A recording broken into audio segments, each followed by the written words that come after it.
नमस्कार दोस्तों, चोर ऑनलाइन क्लासेज में आप सभी का हार्दिक स्वागत है। आज की क्लास में हम पढ़ने वाले हैं दोस्तों कंजर जनजाति। क्या पढ़ने वाले हैं दोस्तों? कंजर जनजाति के बारे में हम इस क्लास में पढ़ेंगे। तो सबसे पहले हम देख लेते हैं कि भाई कंजर शब्द है वो किससे उत्पन्न हुआ है। तो कंजर जो शब्द है वो बना है भाई कानन चार से। कंजर शब्द है वो किससे बना है भाई? कानन चार शब्द से बना है, यानी उत्पन्न हुआ है, जिसका अर्थ होता है भाई जंगल में रहने वाला।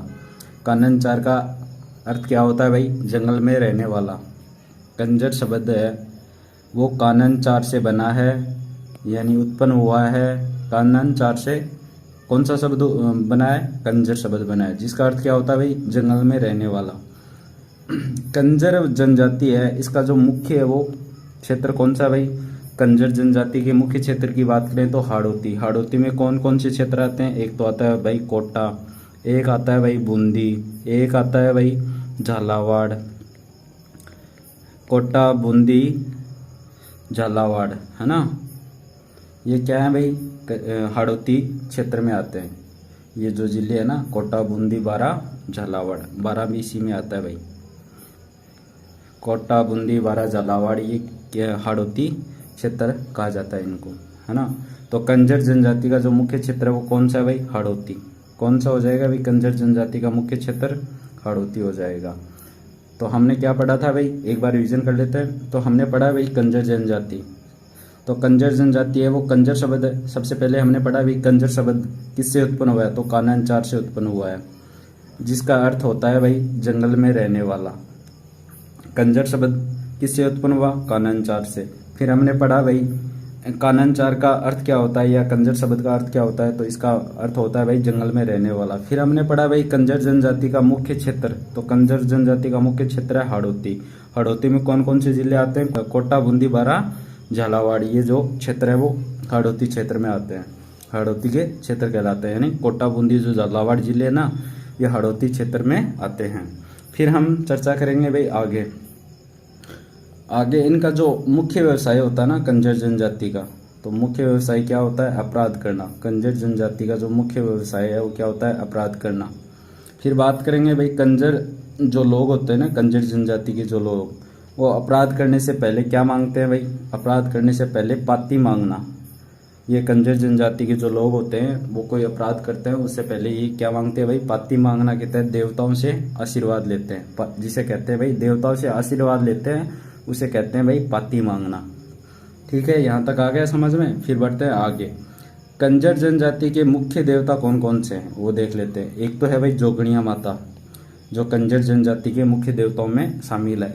चौथ माता और रक्तदज्जी माता और हनुमान जी, ये क्या है भाई? कंजर जनजाति के मुख्य देवता हैं, जो कंजर जाति इनकी पूजा करती है।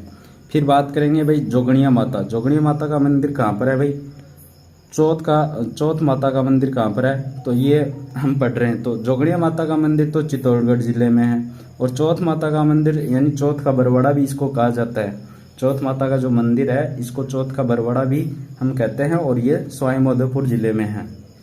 फिर हमने पढ़ा कि भाई रक्तदज्जी माता का मंदिर, ये भाई संतूर बूंदी में स्थित है। ये तो हो गए भाई इनके जो मुख्य देवता है ना, उनके मंदिर कहाँ पर हैं, इनके बारे में हमने चर्चा कर ली, है ना। तो आप सबको पता चल ही गया होगा, है ना।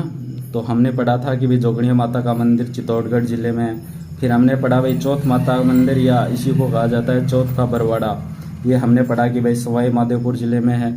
फिर हमने पढ़ा भाई रक्तदीजी माता का मंदिर, ये संतूर बूंदी में स्थित है। तो ये तो हो गए इनके मुख्य मंदिर, यानी मुख्य देवता है, इनके मंदिर कहाँ पर स्थित है, इसके बारे में हमने पढ़ लिया। फिर हम चर्चा करेंगे भाई कंजर जनजाति के जो लोग होते हैं ना, वो घरों के पीछे क्या रखते हैं भाई? घरों के पीछे की तरफ है ना वो खिड़कियां रखना अनिवार्य होता है। यानी कंजर जनजाति के जो घर होते हैं उनके जो घर के पीछे की तरफ है ना वो खिड़कियां रखना इनके लिए क्या होता है? अनिवार्य होता है। यानी इनकी एक ये परंपरा है कि भाई जो भी मकान होगा उसके पीछे क्या होगी? एक खिड़कियां रखते हैं ये। ठीक है, यहाँ तक आ गया समझ में। अब बढ़ते हैं आगे। फिर ये सबसे इम्पोर्टेंट है भाई, हाकम राजा का प्याला पीने के बाद कंजर जनजाति के जो लोग होते हैं ना, ये कभी झूठ नहीं बोलते।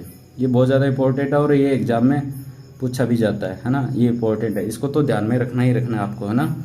तो क्या क्या ध्यान में रखना है, ये ध्यान में रखना है कि हाकम राजा का प्याला पीने के बाद कंजर जाति के जो लोग होते हैं ना वो कभी झूठ नहीं बोलते। ये चीज़ आपको याद होनी चाहिए, और याद हो ना हो लेकिन ये होनी चाहिए, इससे तो क्वेश्चन बनता ही बनता है भाई।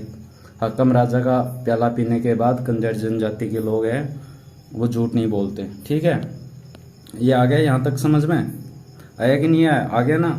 तो ये हमने पढ़ा है भाई कि हाकम राजा का प्याला पीने के बाद कंजर जाति के लोग हैं वो क्या नहीं बोलते, झूठ नहीं बोलते, है ना। हाकम राजा का प्याला पीने के बाद कंजर जाति के जो लोग होते हैं ना वो झूठ नहीं बोलते।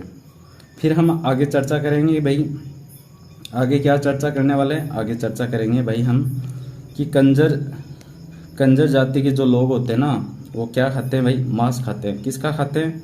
मोर का, है ना।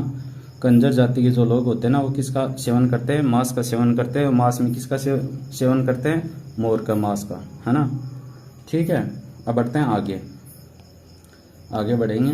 तो आगे हमने बढ़ना है, फिर हम पढ़ेंगे भाई कंजर जाति के, कंजर जनजाति है ना इसका जो मुखिया होता है उसको क्या कहा जाता है? कंजर जनजाति का जो मुखिया होता है उसको क्या कहते हैं भाई? पटेल कहते हैं। ये भी इम्पोर्टेंट है भाई, है ना। ये भी, इससे भी एग्जाम में क्वेश्चन बनता है कि कंजर जनजाति का जो मुखिया होता है उसको कहते हैं भाई पटेल।